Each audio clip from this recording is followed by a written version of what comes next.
lives one day at a time. Kimmy Kim and Elations Radio. They're here to get your day going fine. Kimmy Kim and Elations Radio. Kimmy Kim and Elations Radio. Kimmy Kim and Elations Radio. And here's your host, Miss Kim Rodney.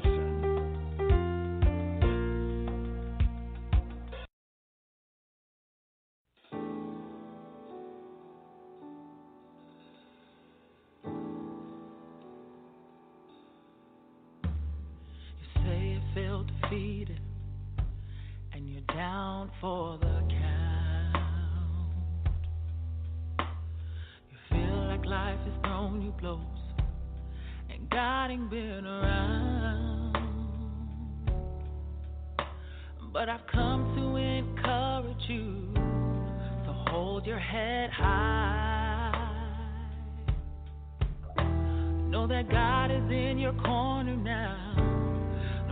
Inner life, you are a winner. You just can't lose. Who burned a KO more than a conqueror? Jesus in you. You are a winner. You were born to win.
Well, hello to everybody.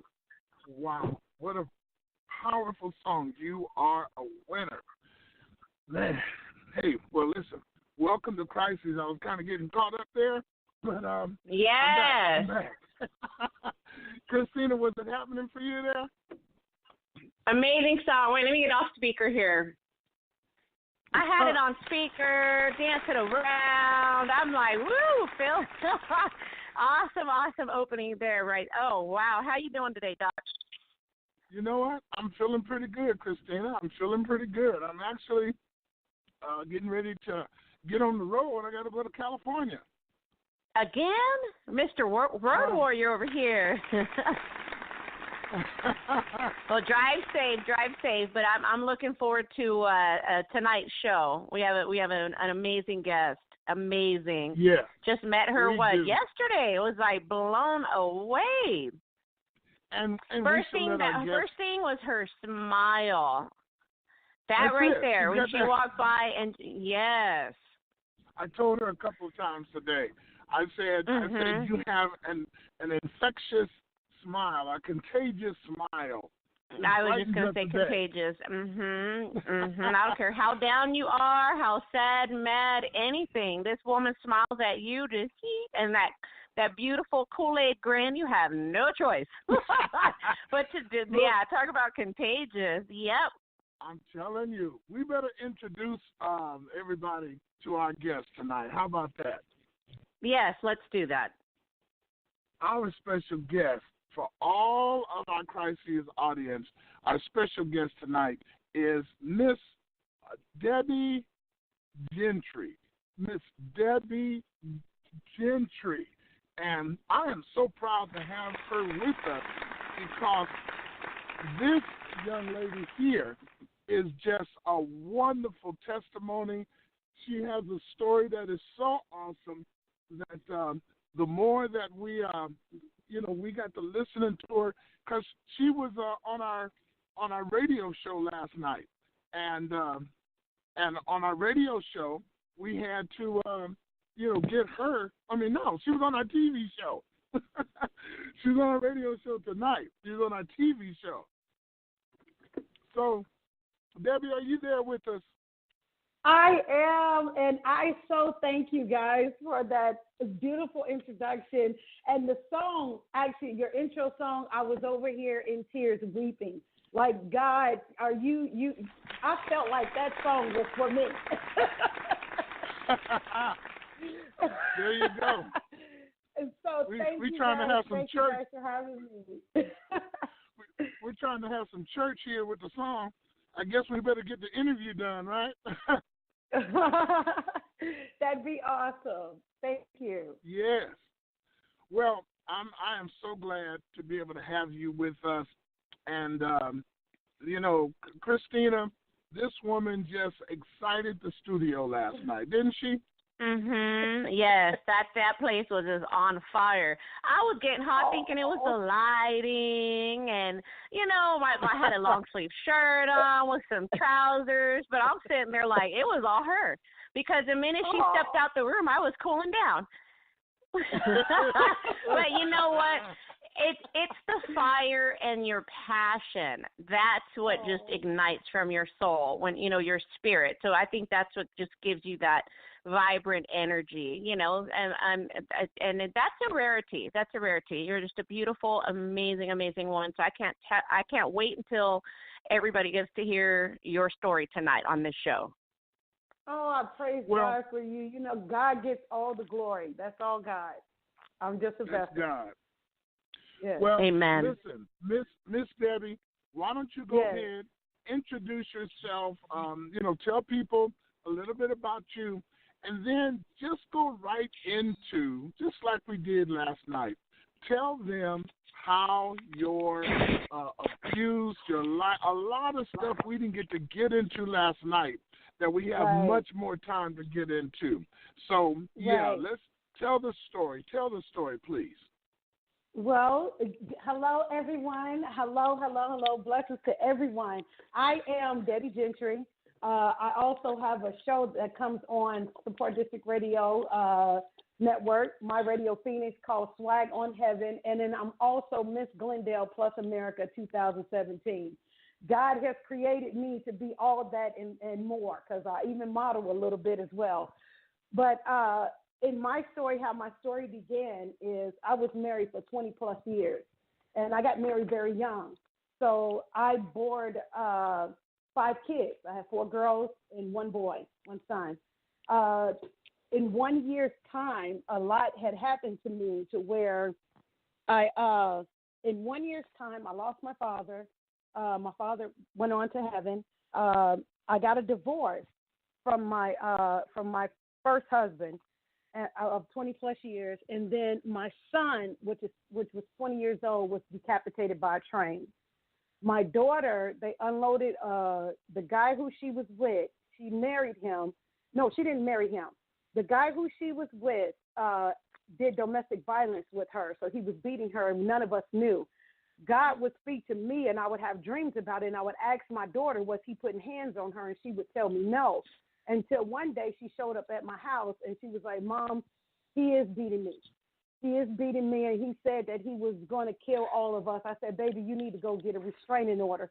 So in 1 year's time, you have my father's death, you have the divorce, you have my son decapitated by a train, and then the guy ended up unloading a clip onto her because she went and got the restraining order. And when she called Glendale to go deliver it, they told her to call Phoenix because the incident happened in Phoenix. And when she got to Phoenix to see if he was there, he had got into a fight with her, and he broke the car door handle. So by the time she got ready to back out, he jumped in the car. And when he jumped in the car, he put a gun in the middle of the console and told her to drive. And when she started driving slowly through the apartments, he turned his head. She jumped out. He unloaded the clip and shot her. So, oh my goodness. Yeah, and she was left for dead. Now me, I'm not knowing what's going on, and I wanted to paint my kitchen, which was a chocolate and vanilla color. So I was home. I went to work that morning because I was driving school buses, and I had split shift. So I went to work that morning. It was pouring out, raining, and I went to Home Depot, picked up the paint because I wanted it a chocolate and vanilla color. I went home, started painting. I went back to work. I came back home, started painting again. I went back to work, came home, started painting again, and my other daughter showed up. By this time, my ex-husband called me, and he was crying, and I couldn't understand anything that he was saying on the phone. And he said that, I guess it was about 4 something in the afternoon.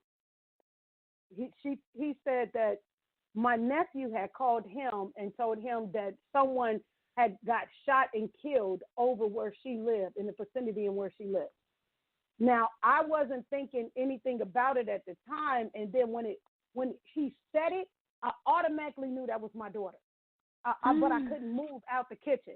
So my daughter that was there painting me was like, Mom, we got to go. And she was literally in the back of me, pushing me out the door because I just stood still. So I got in the car and I drove to my ex so he can drive after calling my pastor and letting him know at the time that he rests in heaven. He is now since gone on. And he said, what hospital was she in? I said, I don't know. And he told me to go to Good Samaritan. And I said, okay, I will meet you there. By the time I got to my ex-husband, now we're still in the year period of all of this happening. My ex-husband, I went to him so he can drive. They got me out the driver's seat, and all I did was scream the word, no, God.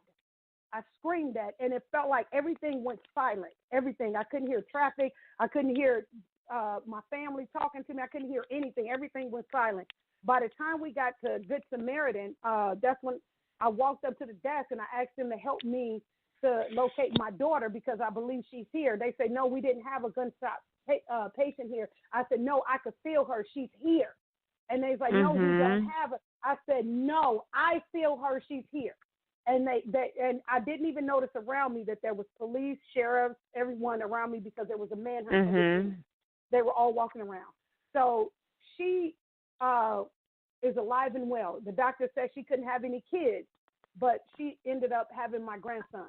But during that pregnancy, yeah, they had to reconstruct everything. During that pregnancy, they said that that she was still fighting for her life the whole entire time, going to doctors and stuff. So while I'm carrying all that pain, yes, please add that clap in there. Oh my goodness, my mouth is like dropped right now listening to all of this. But keep going. Yes. Go ahead. After now during the year, you have my father passed, my divorce of 20 plus years, my son decapitated, and my daughter shot. With all that pain that I had, I ran into the arms of the first man that showed me affection, because by this time, all I'm used to is love. So the enemy will use your weakness to get to you, and my weakness was love. You could look at me and tell something was wrong, that I didn't fit the norm, because I didn't know too much about dating. I've been married 20 plus years, so this guy manipulated me to the core, to the core, and I ended up getting with him. At first, it was like the poetry, you know. He would write me poems, and he even would come up to my job. Like, I would get to my job, and at my bus, when I get ready to get on my bus, there's a poem sitting right there. And then he'll text me and be like, he's been and came by my job and been and text me and be like, good morning, beautiful. This is what I'm sending you, and this and that and the other. And I'll be like, I thought it was so much love. He knew the time. That's what I was just going to say, because some people like me, if I was kind of getting that right away, is like, what? You know, like, there's going to be some red flags. Like, I don't, I'm a little bit more cautious. But because of the state of vulnerability that you were in, you know, so you're saying that he manipulated that and took advantage of it. Okay, so you didn't know it. Okay. I didn't know any of this was going on at the time. I thought this was love, because I'm used to, my heart just wanted love.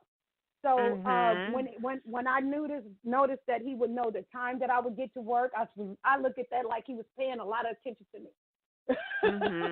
You're looking at it like, oh, he's being attentive to me, he's being thoughtful, but little did you know he was setting, okay. Yeah. And so when the times when I didn't want to feel like to be bothered, or I needed, a little space to myself, he would show up at my home, and I thought that was like, nice. I thought that was the thing. But, no one should be able to show up at your home without you, acknowledging, saying, hey, come over to the house if you want. You pick me up at this time or whatever else. But I didn't look at it like that. I thought this was love. So I was bamboozled by the whole entire thing. And then that's when the abuse started coming in, when I didn't want to spend so much time. Okay.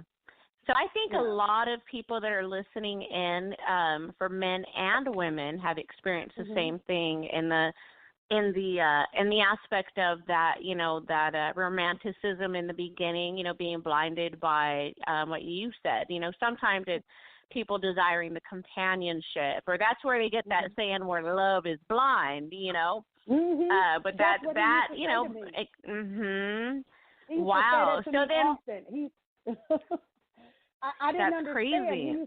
He used to tell me love is blind. He used to tell me that often. I didn't know what that meant, because I thought the dating scene was still the same dating scene before it was before I got married. So even after me being, I didn't understand how the dating scene the dating world is so different than what I was accustomed to in the beginning. It's so different. Yes. Wow. So where are you at now at this point? Oh, okay, there we go. Yeah, that is a good question. How would you say it's different? Okay, back up in our day, see, you're going to have me tell my age. Doc, how you going to do her like that? Well, you know how it is. It is what it is. It is what it is.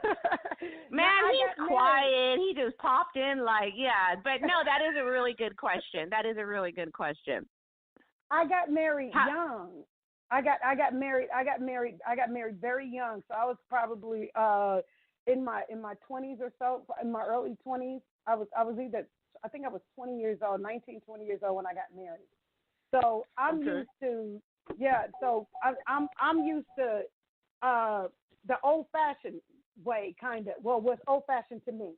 You know, I wasn't used to all of the way it is now. Nowadays, people don't care if you married. They you know, you could tell them you married, and it's like it's open wheel to go do whatever you want to do. You know what I mean? Mhm. Well, you know, Debbie, the reason for that is because if you are married, what the person feels is, you know what? There are no strings attached. I can have the car and drink the milk too. Okay, well, see, that was all different for me because normally that's like you go hide that stuff. These people are not nowadays. No one's hiding anything. You accept it or you don't accept it. So I wasn't used to any of that. Married men would approach me, but they wouldn't tell me they were married. They would be like, you know how they say the wolf in sheep clothing. Yeah. Like married men would literally approach me and try to establish a relationship, knowing the word, everything, and tell me they're not married until I find out. See, if I find out you married and you try to come at me, your wife is my sister. If I'm gonna tell her whatever I need to tell her, because I didn't give you permission to take my choices away from me, to approach me while you married, to have some type of relationship with you. I didn't give you my permission for that. I wouldn't dare give you my permission. You come to me and tell me you married and say that you want to have a relationship with me and we be a couple. You're going to hear the word no come out my mouth because I'm not that type of person. Don't make me that person. And there's been married men that try to make me that person, and that's not who I am. Right. Yeah. Okay, well, that explains it pretty good then. I'm sorry, Christina, to just jump in there. No. I know he just popped in out of nowhere. This is like a daisy popping out of the snow. Hey. No, and that's all good because, and that's what I love about this show is that, we're unscripted. We're live right now. We're all in conversation. It's all love. It's all good. Good. So what happened at this point? So, he's Love is Blind, he's whining and dining you, and you're soaking that all up, and then you said the abuse began. Can you share a little bit about that with us? Well, as I walk this walk and who I am now, which is a new creature in Christ, and I'm not perfect by any means. I'm not perfect. Yeah. But as I look back, you say you're not. Debbie, did you say you're not perfect? Yes, I did say that, sir. Oh, well, me and Christina and I, we're perfect. So, I just want you to know that. Oh, no. I don't know why you're trying to throw my name in that. Hey, I'm perfectly imperfect. How about that? I'm perfectly imperfect. I'm that Christian woman that knows she needs Jesus, okay? Oh, okay. Okay. Wow. Okay. All right. So we're all dealing with the same issues of imperfection then, right? Yes. Okay. Yes. All right. So go ahead. Okay. Go ahead, Debbie. Okay. Now, I didn't realize that the kindness and the love that I thought that was being shown to me was actually a form of control. I didn't realize that. To know my schedule, or what time I get off, or what time I'm going to be home, or where I'm going to be. There was times where I thought was nice because I used to drive the school buses, so I would drive down near by his house. One of my routes was down by his house, and he'd stand up there outside with a sign saying something nice to me or bring me food and just, here, I cooked this for you. I thought that was all sweet to lure me in, to get to know me or whatever. But I find out later, like, because of the pain, now we don't want to forget the pain, because had I not been so vulnerable, had I not been in so much pain, I tell everyone I would have never got with this guy. And it's a shame that I say this, but I don't really even acknowledge that marriage, even though I was married. I don't really acknowledge that. I acknowledge the marriage that I was in for 20 plus years, but I know God sees both of the marriage, but I don't see myself as, because I wouldn't have made that decision had I not been so running from the pain that I was in. And I wanted to run and hide from the world. I didn't want to deal with anyone because I was in so much pain. Now, one thing that he used to do to me that I thought was trying to help me to deal with the pain when he would invite me over for dinner, and he cooked very well. I mean, nice dinners, nice. He and I would get ready to leave. He would hold me, like it'll start off as a hug, but then it would be holding me, and I'll be trying to get loose, and then while I'm trying to get loose, he'll hold me even tighter, and then he'll tell me that it would be okay, but I would be crying. I would be crying to try to get away, and in his mind, and my thoughts was he was trying to help me to release the pain that I was carrying, because you could tell that I was carrying pain, because I was trying to be the strong person for my family, because my son was decapitated by a train. So I couldn't break down and be weak in front of my family, my kids. I couldn't do that. I was carrying. So you're saying, are you saying that you were still in mourning? Is that what you're saying? Yes. You were still grieving? Yes. Okay. Yes. And so when he was holding you, he thought tears were just from your grieving, but he was trying to pull it out of me. He was trying to pull it out of me for me to cry to him.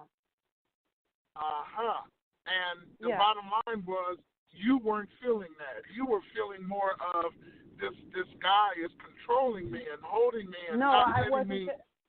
No, I wasn't thinking at that time about that. I didn't want to break down in front of anyone. I felt like the one that I wanted to break down you were in front suppressing. of was God. And when I come home, I cry out to God. I didn't want to cry to anyone, but He wanted me to cry to Him. I didn't want to cry to anyone. I didn't want to break down, because I was trying to be strong. And he took that, and that became a part of the manipulation. Mhm. Oh, I see. So he wanted. I see. Because I know what you're saying. So he's holding on to you. He's wanting you to break with him. Break down with him. Like, So okay. That's and you're. Yeah, so that's why he's holding her, just kind of, it's that breaking point where, I think we've all experienced that at one point or another. But in his way, it's like, no, you're going to break down with me. Stop, and that is, I mean, if you think about it, that is, that is that controlling thing. And but you you didn't understand what was going on at all, so now you can be in the outside looking in and looking back and to what it really was. And those that are listening, I'm sure people have experienced that, or those that are, please understand this isn't, that's not a good thing. But continue on. So what did you do at this point? I was very, very naive. I was naive to being on my own. I had never had my own apartment, nothing. I never had anything on my own. I was married. There were 7 of us. I never had anything on my own. It was always with the family, because I got married young. So I was at this time when this guy met me, I was working 2 jobs. I was driving charter buses, and then I was also driving the school bus at this time. Now, because of the pain that I was having, because he was showing me so much affection and trying to be around me and so forth and so on, he even introduced me to his mom. Now, his mom played an intricate part in this whole ordeal, in this entire thing, And I mean, to the very end. There was really where he would, yes. I'm telling you guys exclusive stuff that I haven't spoken to anyone except my kids know this. So there's a lot that went on, and I just hope that and pray that my story can help someone else out. That's why yesterday when I was on one of the shows, I broke in tears, because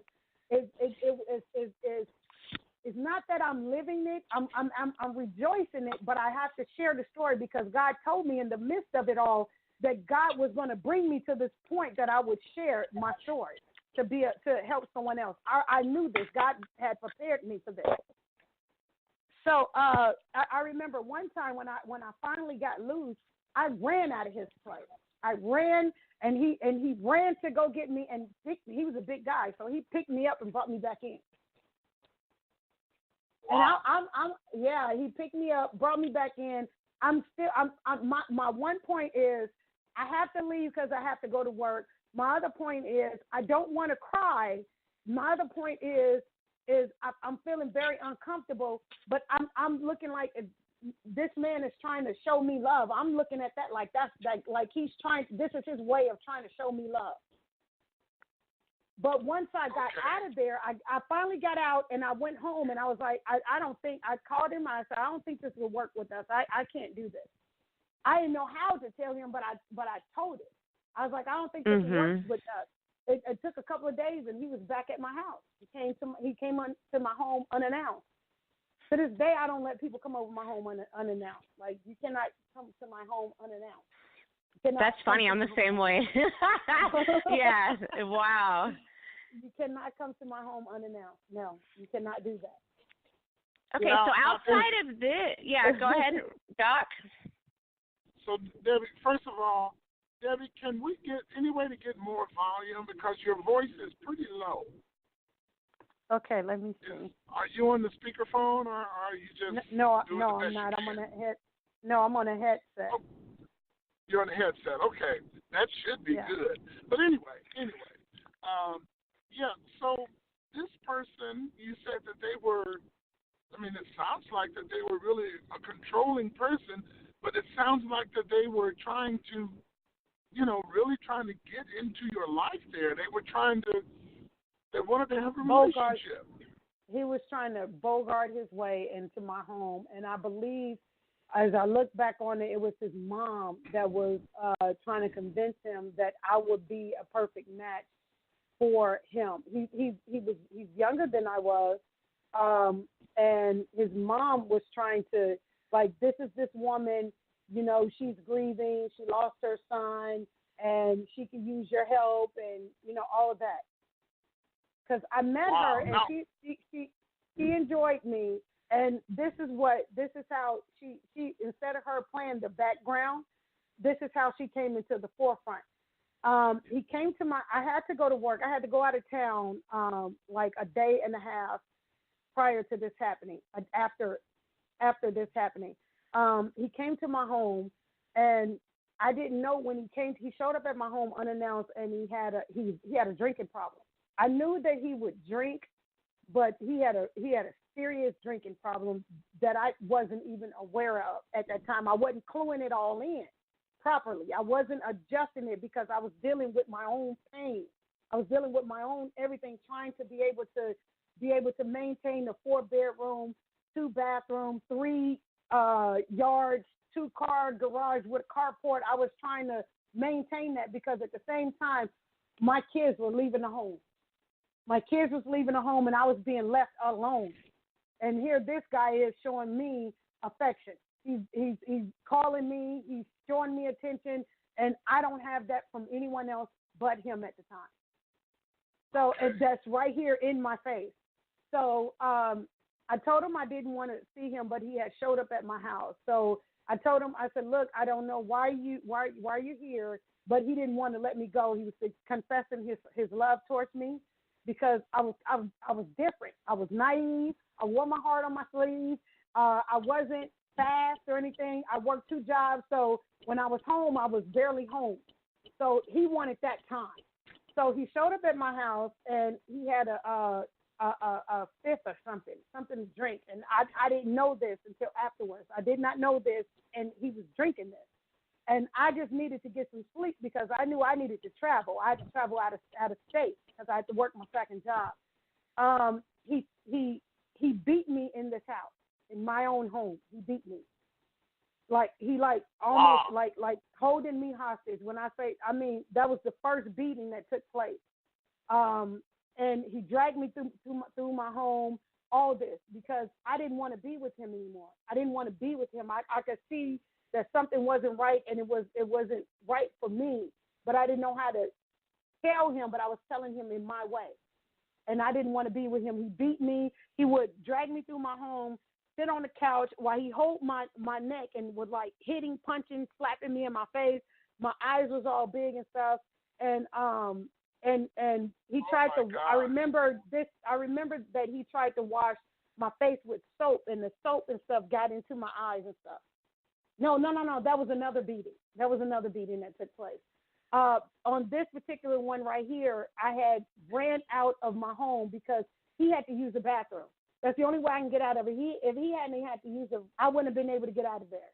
He went to the restroom, and I just ran out the house, and I know it was blood all over me and everything. And I saw a car. I could see it through the swollen of my eyes. I ran out the house. I saw a car. I banged on the car, and the door. He opened up the door to let me in. Now, at this time, I didn't know who it was, so we drove around the corner. But now remember, my dad passed away. My name is Debbie, and my dad's name is John. And this was my neighbor that picked me up. He lived right next door to me, and I didn't even know that was him until I was able to see out my eyes. His wife's name is Debbie, and his name is John. So I felt like God was with me and seeing me through this, but I needed to hear God a little bit more clear because I was with so much pain that was covering up my relationship with God that I didn't have a clear. I can't hear it. Can you hear me? Hello? Yeah, we can hear you. Go ahead. Okay. So we called the police, and the police came, and the police arrested him. And when the police arrested him, my family came over, see my face and everything, and everybody was concerned for me. And by this time, it was like a month and a half had passed. I was no longer dealing with this guy. Yet, his mom started texting me and calling me. What? His mom started texting me and calling me. She came from behind the scenes until the forefront. She started texting and calling me, and she started telling me how much he missed me and how sorry he was, and he just wanted to apologize to me and that and the other. Because I was very, very naive, and I really wore my heart on my sleeve. I was really that woman. I was that woman. I was that woman. Amazing. Yes. And so I would tell her that I didn't want to talk to him, but she was persistent in this, in pursuing me to talk to her son. So I finally broke down and agreed to meet him and agreed to talk to him. And he began to be apologetic about it, began to call me, but ease his way in there. And she was talking to me too. And he was easing his way back in there. She was talking to me too. And being extra nice and so forth and so on. So I began to have a relationship with her and with him. Does that make sense? This is amazing. So the mother, as you said before, the mother really wanted you two to be connected. Yeah, and there was a reason for that. Yeah, and that's what I was just going to say. What was the reason for it? But if you got more to tell before you tell the reason, I'll wait. I'm one of those people. When I go to the movies, I like to see the whole. I don't try to get ahead of the movie. So okay, I'm letting you run it. Okay, and so I ended up getting back with him. And at the same time, I needed to move out of this 4-bedroom, 2-bath, and get something that was feasible for me. So this is me trying to move into my very first apartment. And so he helped me have a yard sale and sell things that was in my home, which I believe that was taken. I'm not really for sure, but there was things that I don't remember selling in my home that was gone, sentimental things. And but there was three things that really mattered a lot to me was when my dad passed. I'm from Chicago, so I went to Chicago to my dad's service. And what I brought back with me was a white vase, a tall white vase that my dad had. And I took a peg leg that my dad had because they cut my dad's leg off. And I took that peg leg and I took it to the hospital and I dropped it off because my dad was so tall and I figured that someone could use that can't afford it. So I dropped it off at the hospital to donate it. And with this vase, I had gotten I had put together my dad's service, and I had this picture of my dad, this big, huge picture. I had a big, huge picture of my dad, and I had a big, huge picture of my son. This man broke the vase that I had of my dad. When he got mad, angry one time because he used to drink profusely, and this is when by this time I even married this man. I married this man even though that there was abuse going, but it was so many apologies that was happening. And by this time, even though the abuser has a hidden agenda to certain things, it doesn't stop the love that we have for them. And even with my daughter, her to give you an illustration of what I mean by that, the guy that shot my daughter said the most profound thing to me right when she came out the hospital. And she was in the hospital for 3 weeks. Yes, she was in the hospital for 3 weeks, and I went into the hospital with her. So I had them to put a bed and everything right there. I'm the one that washed the blood out of my daughter's hair, and it was 13 times I had to wash the blood out of my daughter's hair in the hospital. And my daughter, yeah, it was a lot. My daughter said to me, "Mom, I don't know why he did this to me. I still love him." After he shot her, she died on the operating table, but they brought her back. At the time that I said, remember I said they got me out of the car and I screamed the word, "No, God." And I checked out the time that at that same time that I did that was the time that my daughter died on the operating table. I checked the time, and it was at 5 o'clock. I believe it was at 5 or close to 5 or something like that. And then they revived my daughter back. So when she said that to me, I said, "You still love him?" And she said, "Yeah." And I realized that even though you go through an abusive relationship and the person that's abusing you, their emotions are mean towards you, but you still have this great love for them because you want them to change. You want them to be different. You don't want this relationship. You want to try to better this relationship. You want it to where you guys could have, what you thought that was going to happen with you guys in the beginning of meeting each other. You thought you were going to have this fairy tale love. You want that. You still desire that. Even though this person is abusing you, you still desire that love. Yes, let me interject here really quick. No, I really need to interject here real quick. Because there's a lot of I have a lot of clients, and we're all guilty of that. We as women have this, innate desire to be nurturers and to be tender, to care, that maternal instinct in us.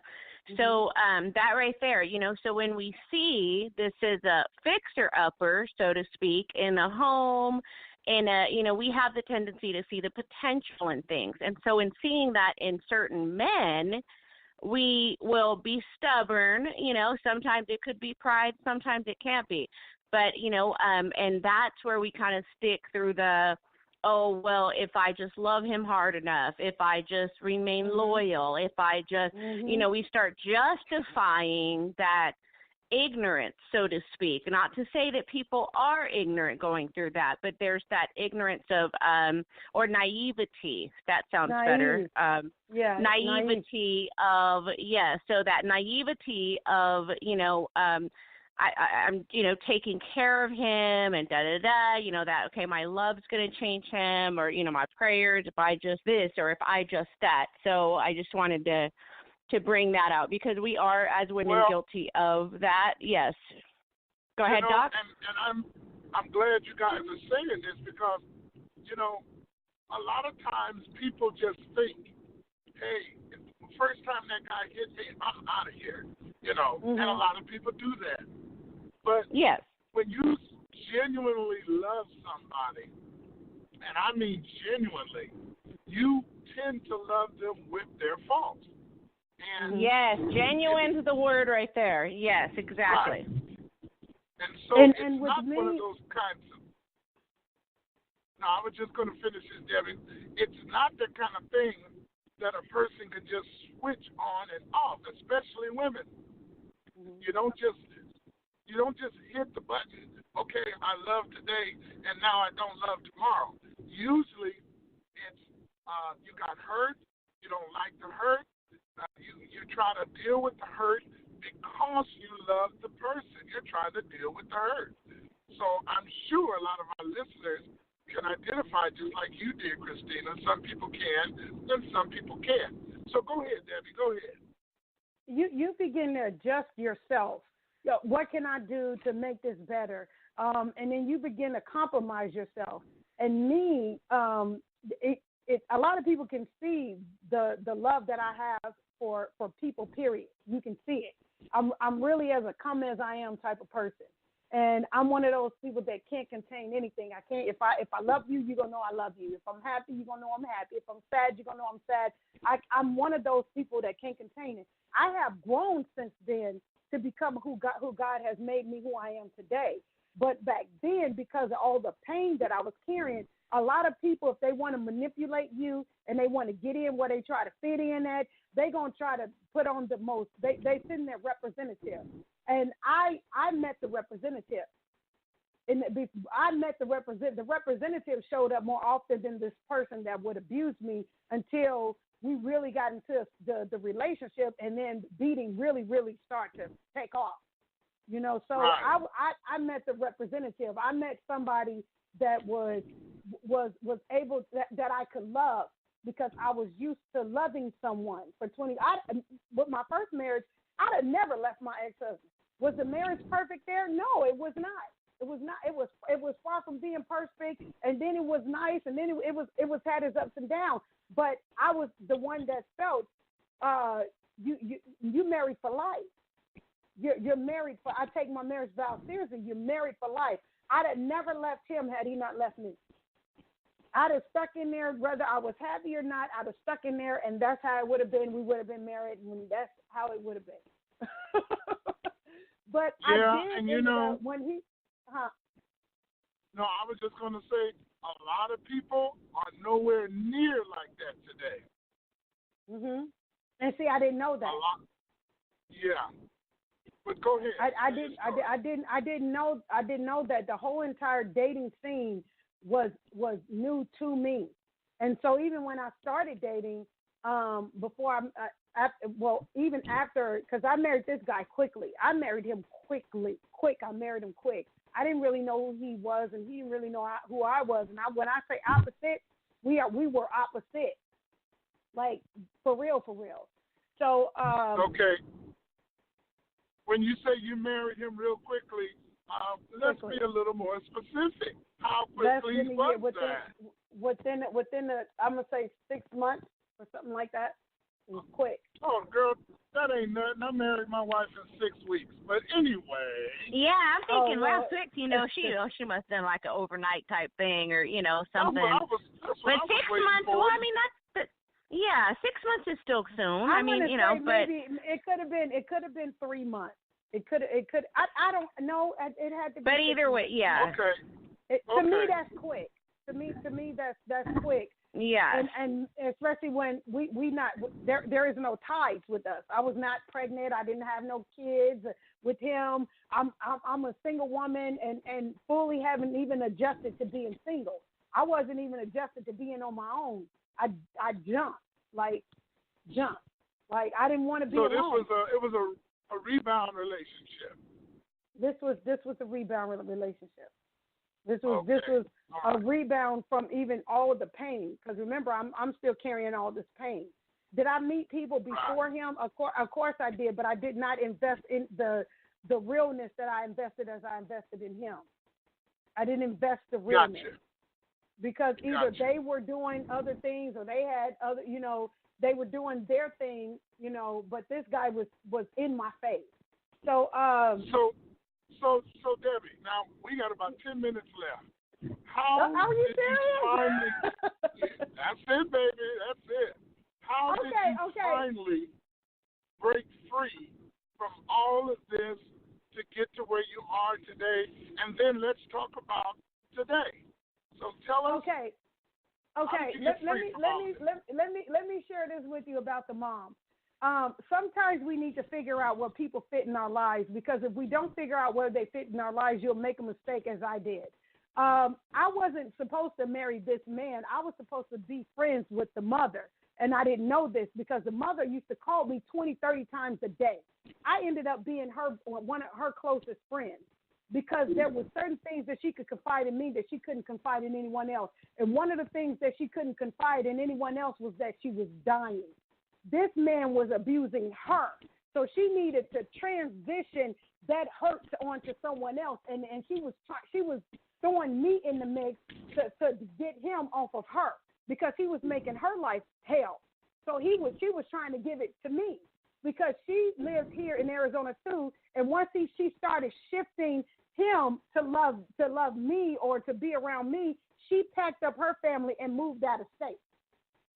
And then she was calling me, and every time I wanted to get out of the relationship, she would call me and steady try to fix the relationship. Is there something I can do? What can I do to keep you guys together? And no, her kids did not know that she was dying.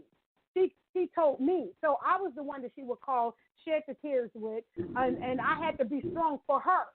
So, and then she told me one time, she said, Debbie, she said, I have to tell you something. And this was like maybe a month or, and I said, what's that? She said, I love you. And I said, I love you too. And I said, I want to thank you for being here with me and during this time. And I kept telling her I didn't want to be with her son because I couldn't do this anymore. And this is something I've never shared with anyone, okay? And she said, I'm sorry. She said, God is going to bless you. And although it's going to take time, I'm sorry for what I did to you.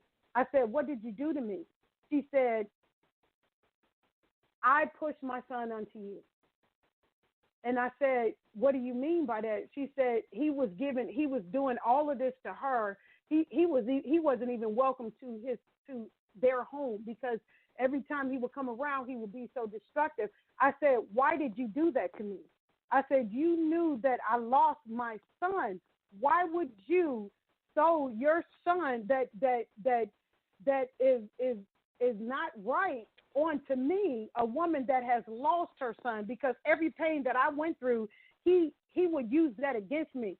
And all the things that he found out about me, they then became ammunition for him to attack me. Why would you do that to me? She didn't want to bear that anymore. So she apologized to me before she died for doing that to me. She did that purposely, of throwing her son unto me. And when she died, as a matter of fact, we had gotten married in September and got a ring, and the whole entire time of the marriage, he pawned my ring on December 31st, and the whole time I was without a ring. I tried to even go to the pawn shop. I remember it was raining, and he pawned my ring. So I was uncovered to begin with. I was not covered. He wasn't covered. No one could really see that we were really married. So it wasn't to me, and Lord, is this real? Even during the beatings and stuff, I would pray, and he would get mad if I go to church or if I be around people, and my family couldn't even take seeing all of this because it was so bad. It was bad. I mean, bloodshot eyes, big lips, busted everything, bruises all over me, can't stand up, can't move an arm, can't barely walk. There was a lot going on within this marriage. And what happened was one day he wanted $20 from me, and I wouldn't give it. And then he even beat my dog. Like, my dog ran up under the couch, and he would take a stick and try to beat my dog and try to get him out or whatever. And by this time, he was trying to take my bike. Like, that was the only transportation I had, because he would take my car and go to women's houses. And I found out, so I had the car lot to come get my car to go take it back to the lot. They say, you're not behind in payments. I said, I don't care. Take that car back. Take it back. And so I had a bike that I would ride all the time, and he tried to take it, and I tried to take my bike. And that was even at the point to where I dragged him out my house. And when I dragged him out my house, that was like, I'm done, because my dog was then becoming my comfort. Like, he would bring me joy. And the last time that I saw this guy, as a matter of fact, he tried to come to my house. and he told me my door was open and I could hear the walk, because you know how you when you're with someone so long, you understand their walk pattern. You know how who's coming into the house. Well, I could hear him walking up towards my home, and I got up to close the door. He said he wanted to talk to me. I said, talk to me about what? He said, I lost half of my finger because he got into a fight with someone, and I said, well, I'll pray for you. And it just so happened to be his ring finger that he was without a ring on. Wow. And so I just closed the door and I said, I pray for you. And I began to, I didn't look backwards. I kept going. And I cried tears out in that particular apartment. I think I stayed there for an extra 3 months just to get the tears out, just to get the pain out, because God was walking me through each level of being healed at this time then. Because I even filed my own divorce, everything. I called a friend, had him to serve him the papers and everything, because I got out of it, because then he kissed a woman in front of me as well. So I was like, this is not for me. And I'll tell you something else really quickly. I had a conversation with you got 4 minutes. You got 4 minutes. 4 minutes. I'll try it. I had a conversation with him one day, and he had been drinking, and he told me, he said, welcome to the Terror Dome. And I said, I'm sorry, what did you just say? He said, welcome to the Terror Dome. I said, I don't know what that is. And I said, am I speaking to a spirit? And he told me, yeah. And he told me his spirit name was Pterodactyl or something like that. And I was like, oh my God. I was like, I need to get up out of here. I'm like, this man, something is seriously wrong with this man. I can't take it. I got to go. So I would divorce him. 3 months, I stayed in this apartment, and I cried out the tears and everything until I was able to move into another apartment, and my healing process began to go. And God taught me to just learn how to lean on God, not man. Trust God, not man. Don't depend on man for anything. Trust and depend on God, and God began to reestablish my relationship and build me up. God built me up. So the joy and the smile that everyone sees is the joy that God gave me. When God said he would give you joy unspeakable, that's what people see when they see the smile on my face. That's what people feel. God gave me that. No man can take that from me, and I don't care who they are. They cannot take it from me because God gave it to me. Wow, that's excellent. That's a great testimony. And I am so glad that, that you were free and you got rid of that major problem. So we got 3 minutes here. Tell our audience what you're doing now. Let them know how to get in touch with you. And unfortunately, we have to end this interview. So go ahead. Well, God, after all of that I went through, God has blessed me to become Miss Glendale Plus America 2017. God made me a queen. So he literally made me a queen. He literally cleaned me up, cleared my mind to be able to love properly, to be able to love myself, and then gave me a platform of domestic violence awareness. So for the pageant, when I became Miss Glendale, the whole year I spent that to dedicating to domestic violence awareness. So I have a page called Miss Glendale Plus America 2017 that you could go on and you can log on to there. I'm with Support District Radio Network. So you can download the app. You can hear me every Sunday at between 9 to 11 and click on My Radio Phoenix. I'm there on Facebook and Instagram. I have a Swag on Heaven page. It's SWAGG on Heaven. You can Google my name, and that will get you to everything, which is Debbie Gentry. So I took Miss Glendale and just made it a platform for domestic violence, and I freely go out and speak and share my story in hopes that it will help someone else to make the right decisions or love to learn to love each other, because love shouldn't have to hurt that way. And I started that campaign. Yeah. Excellent. Wow. Christina, this has been, I think, icing on the cake. We had her last night interviewing for TV, and tonight I think was the icing on the cake for sure. Thank you so much, Debbie Gentry. You're welcome. Thank you for You're welcome. sharing your Thank you story. for having me. Christina, you got any last words? I'm just want to thank you. I commend you for, sharing your story, and I just love hearing it. And you're that epitome, that personification of that turnaround of Romans 8:28 is that is you. And you know what? The thing about it is, I don't even hate this man. I love him, and I have to learn to forgive him, and I forgive him, and I wish I hope him well. And so what he was going through, he went through situations. Hey, Debbie, yes. We're out of time. We need a part 2. Come back. Yeah. Wait. Romans 8:28. Just to let everybody know, I just got a text message. What is that? Romans 8:28 is he turns all things around for good. He turns all things around for good. That's Romans 8:28. Yes. So thank you for much. Yes. Love you all for calling in. And as we say at the end of every program, agape. Agape always. Agape always. Agape always. Take care. Till next week. Okay, love y'all. Bye. Love you guys. Bye-bye.